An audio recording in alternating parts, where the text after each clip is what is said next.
Hello everyone, welcome to our YouTube channel Maths Guru. I hope you all are healthy and safe. On this channel, first we will cover 12th class maths. So today we will discuss about relation. So let's start. Our topic is relation. Relation means संबंध. किन्हीं भी दो चीजों के बीच में क्या संबंध है?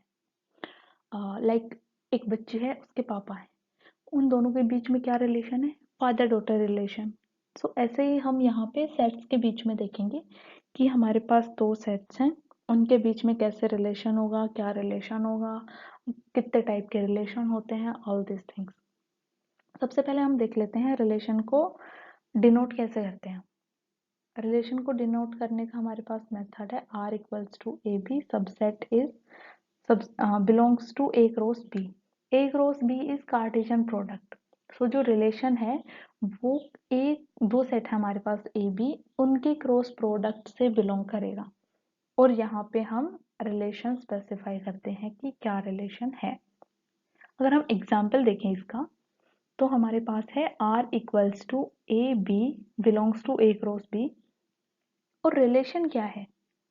रिलेशन है हमारे पास A equals to B into two, यानी कि A जो है वो B का ट्वाइस है. ठीक है.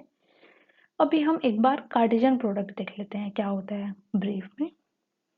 सो कार्टेशियन प्रोडक्ट हमारे पास दो सेट्स हैं ए बी. सेट ए में हमारे पास एलिमेंट्स हैं 1 2 3 4. सेट बी में हमारे पास एलिमेंट हैं 1 2 5. कार्टेशियन प्रोडक्ट क्या होता है? कार्टेशियन प्रोडक्ट होता है that total number of order pairs of set A elements that is related to every element of set B. यानी कि सेट A का हर एलिमेंट सेट B के हर एलिमेंट से रिलेटेड होगा.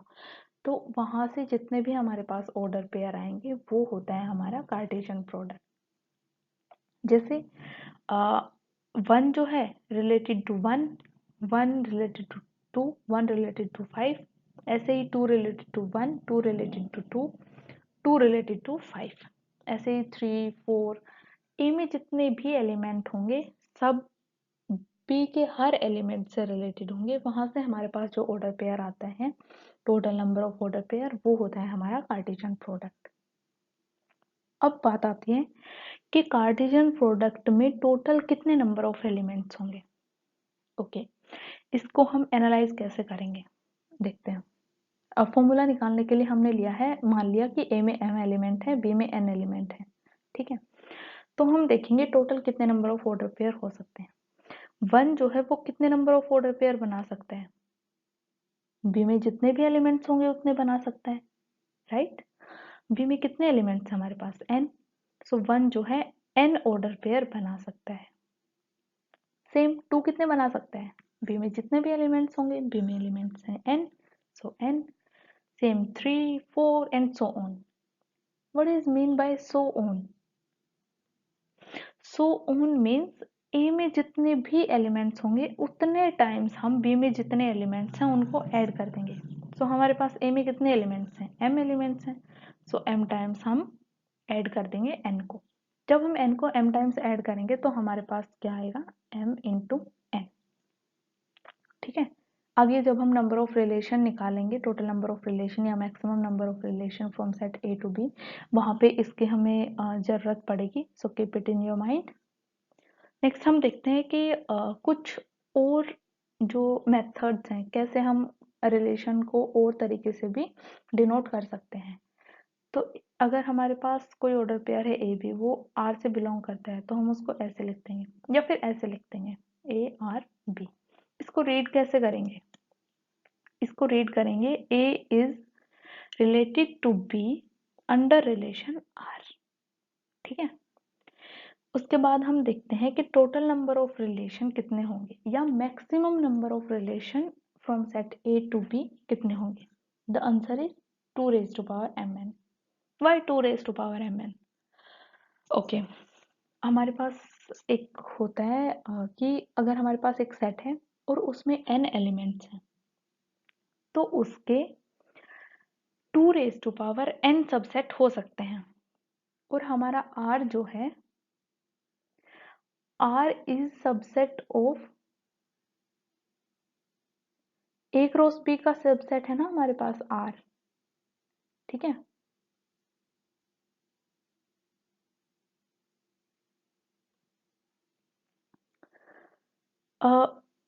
टोटल नंबर ऑफ सबसेट कितने होते हैं?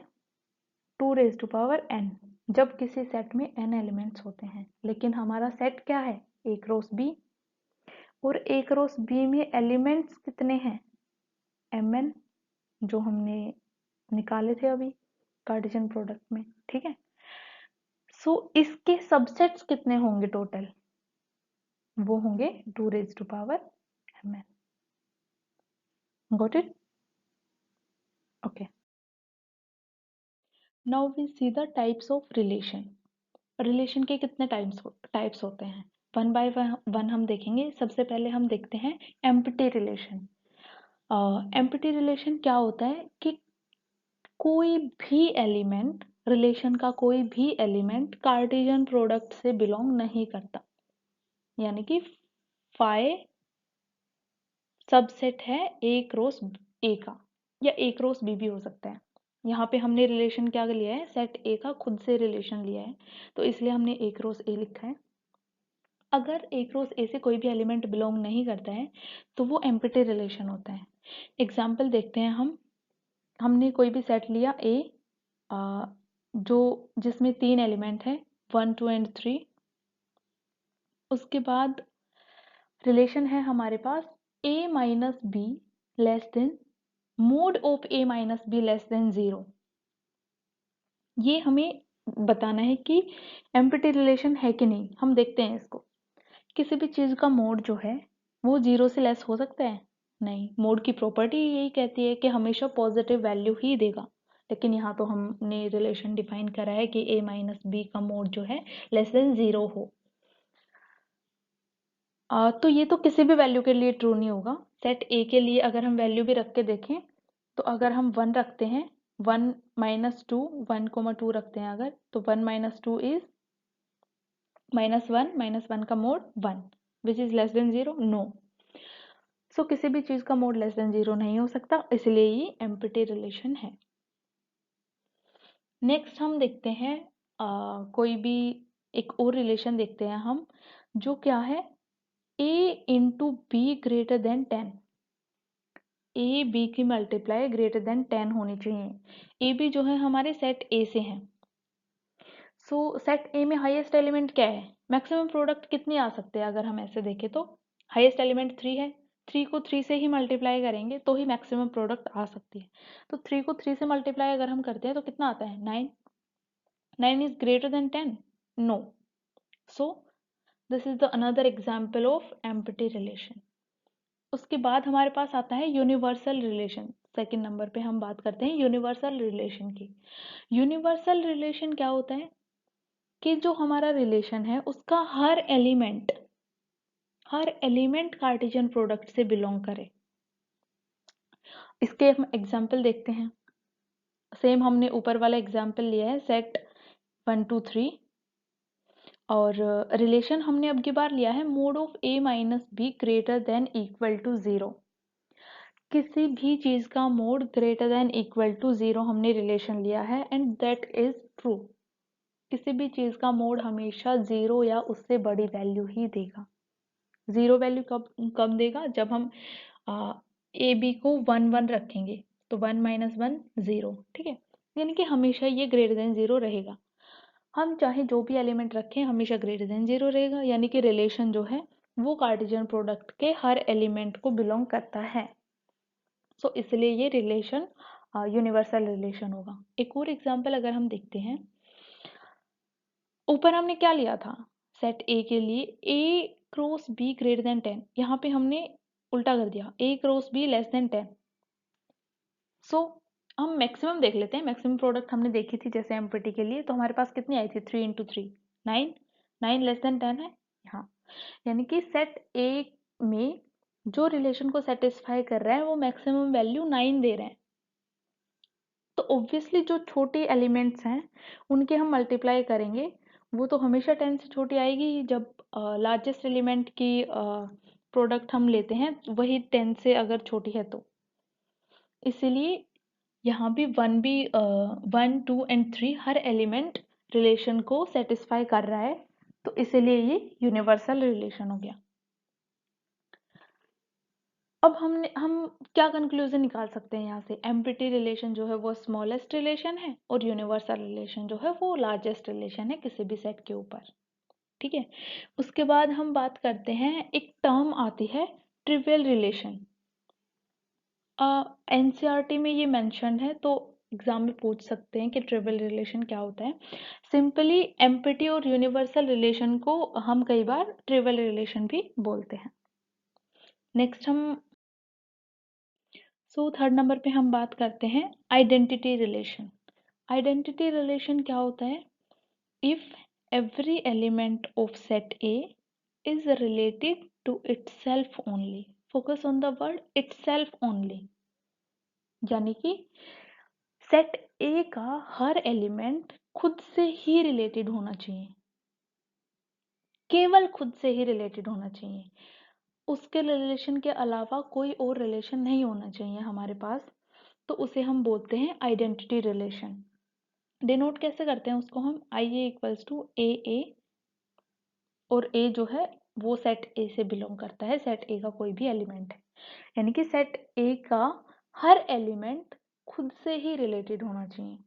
एग्जाम्पल हम देखते हैं, हमने सेट ए में एलिमेंट लिए 1 2 3, रिलेशन हमने लिया 1 1 2 2 3 3।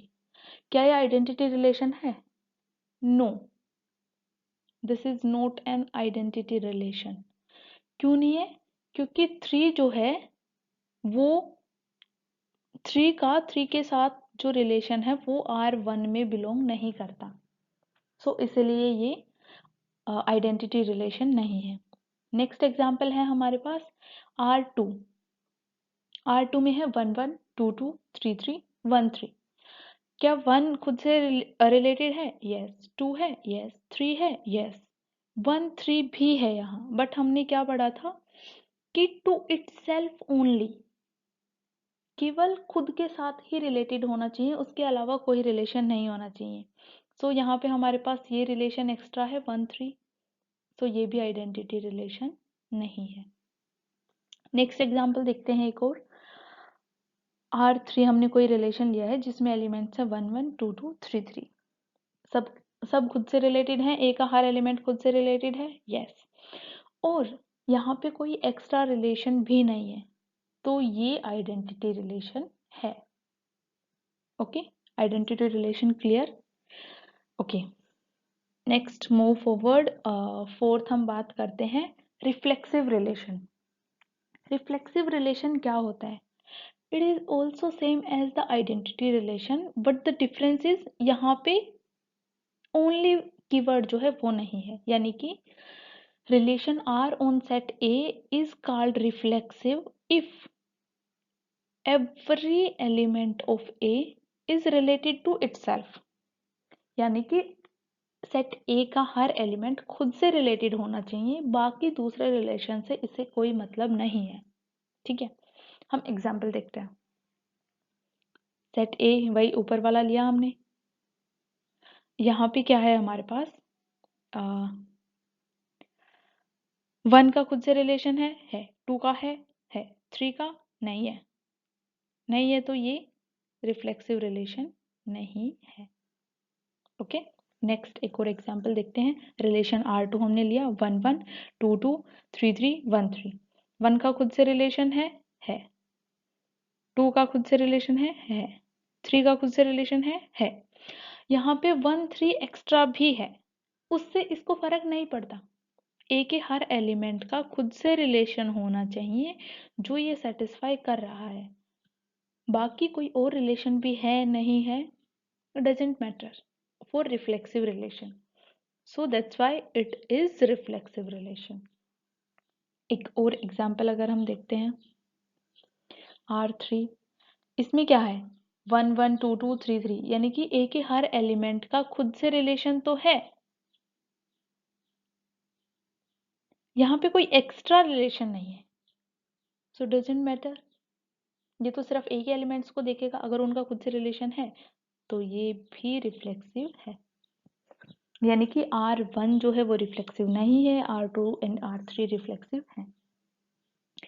उसके बाद अगर हम ऑब्जर्व करते हैं तो हम क्या कंक्लूजन निकाल सकते हैं कि identity relation is always reflexive on set A. Why? Identity relation जो है वो हमेशा रिफ्लेक्सिव होगा क्योंकि इसमें एक्स्ट्रा रिलेशन नहीं होते, आइडेंटिटी में एक्स्ट्रा रिलेशन नहीं होते। और हमने देखा एक एग्जांपल रिफ्लेक्सिव का जिसमें अगर एक्स्ट्रा रिलेशन नहीं है तो भी वो रिफ्लेक्सिव होता है। और आइडेंटिटी में हर एलिमेंट का खुद से रिलेशन तो होता ही है, सो ये रिफ्लेक्सिव होगा। बट रिफ्लेक्सिव जो है वो आइडेंटिटी हो भी सकता है, नहीं भी हो सकता। जैसे कि हमने देखा जो हमारे पास R3 है वो आइडेंटिटी है क्योंकि इसमें कोई एक्स्ट्रा रिलेशन नहीं है। R2 जो है वो रिफ्लेक्सिव तो है बट आइडेंटिटी नहीं है क्योंकि यहाँ पे 1 3 वाला जो पेयर है वो एक्स्ट्रा है, तो वो आइडेंटिटी नहीं हो सकता। सो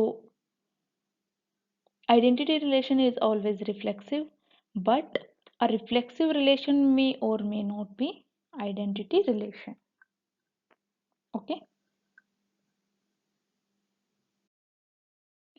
नेक्स्ट हम देखते हैं सिमेट्रिक रिलेशन। सिमेट्रिक रिलेशन क्या होता है?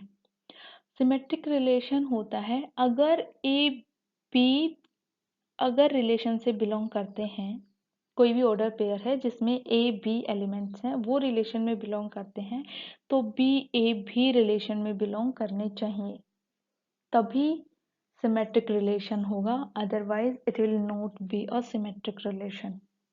हम इसको डिनोट ऐसे भी करते हैं, ए आर बी अगर है तो बी आर ए भी होना चाहिए।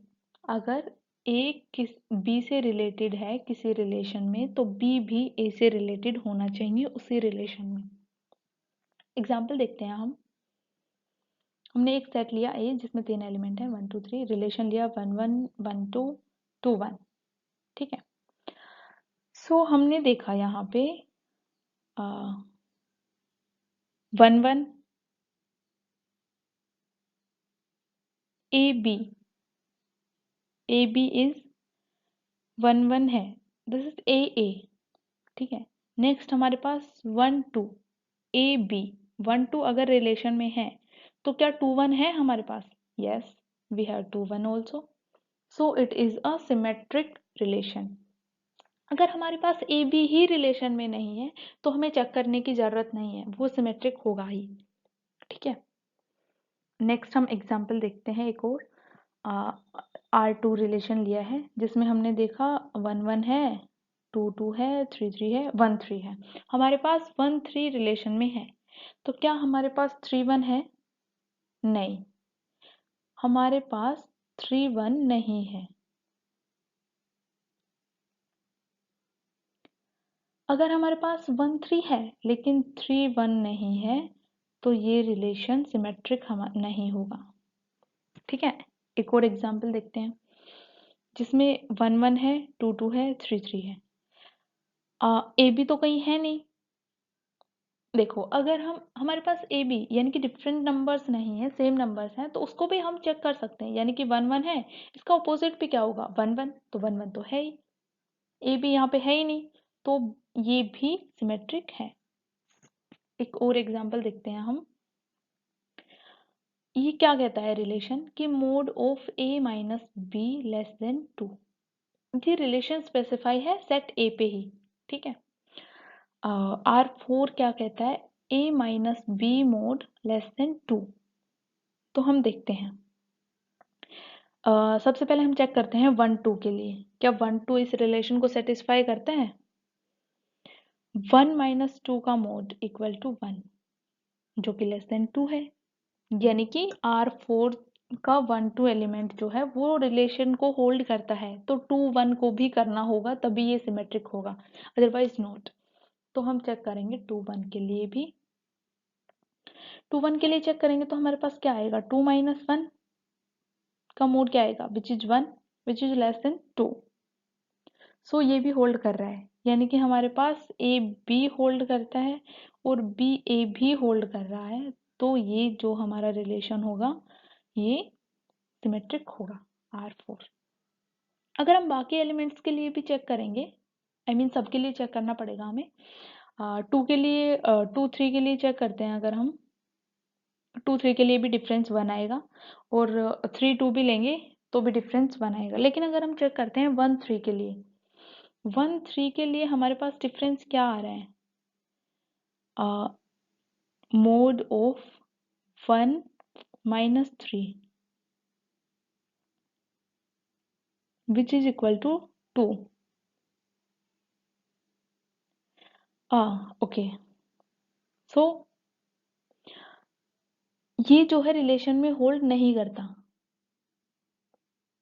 अगर 1 3 ही रिलेशन में होल्ड नहीं करता तो हमें 3 1 चेक करने की ज़रूरत नहीं है, वो सिमेट्रिक होगा।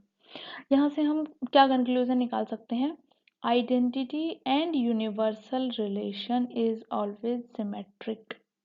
आइडेंटिटी और यूनिवर्सल रिलेशन जो होंगे वो हमेशा सिमेट्रिक होंगे। क्यों? क्योंकि आइडेंटिटी में क्या होता है, 1 1 2 2, मतलब खुद से रिलेशन होता है, अगर उसका रिवर्स पे करेंगे तो भी ऑर्डर पेयर सेम ही रहना है, तो वो सिमेट्रिक होगा। यूनिवर्सल में क्या होता है, ए क्रॉस बी के जितने भी एलिमेंट्स हैं वो सब आ जाते हैं रिलेशन में, सभी आ गए तो ए बी आ गया तो बी ए बी आ गया होगा। तो इसलिए आइडेंटिटी और universal relation is always symmetric.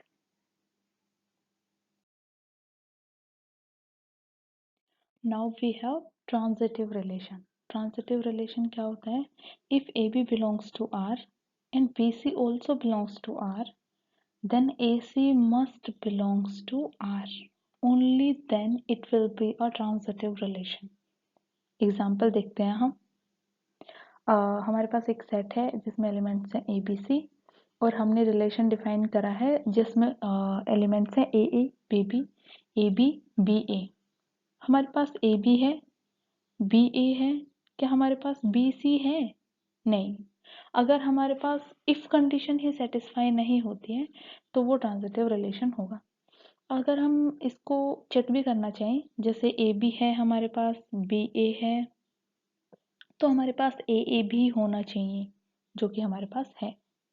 सो अगर हमारे पास ए नहीं होता तो ये ट्रांजिटिव रिलेशन नहीं होता, बट हमारे पास ए है, सो R1 is a transitive relation.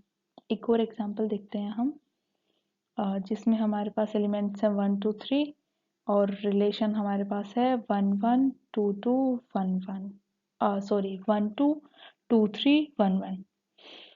इसमें हमारे पास क्या है, हमारे पास 1 2 है, हमारे पास 2 3 भी है, लेकिन क्या हमारे पास 1 3 है?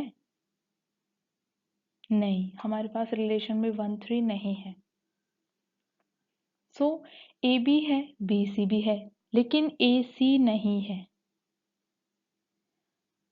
सो ये वाला रिलेशन जो है ट्रांजिटिव नहीं होगा। Let's say one more example, जिसमें लिखा हुआ है कि on the set n of natural number r is defined as, relation क्या है हमारे पास, x is less than y, x जो है वो y से छोटा है। नेचुरल नंबर पे ये रिलेशन लगाना है, क्या ये ट्रांजिटिव है? तो इसके लिए हम क्या देखेंगे, x जो है y से छोटा है, ठीक है, y जो है z से छोटा है, ठीक है, तो x जो है वो z से भी तो छोटा ही होगा ना। अगर हम एग्जाम्पल भी लेंगे कोई भी, 1 जो है वो 2 से छोटा है, 2 जो है वो 3 से छोटा है,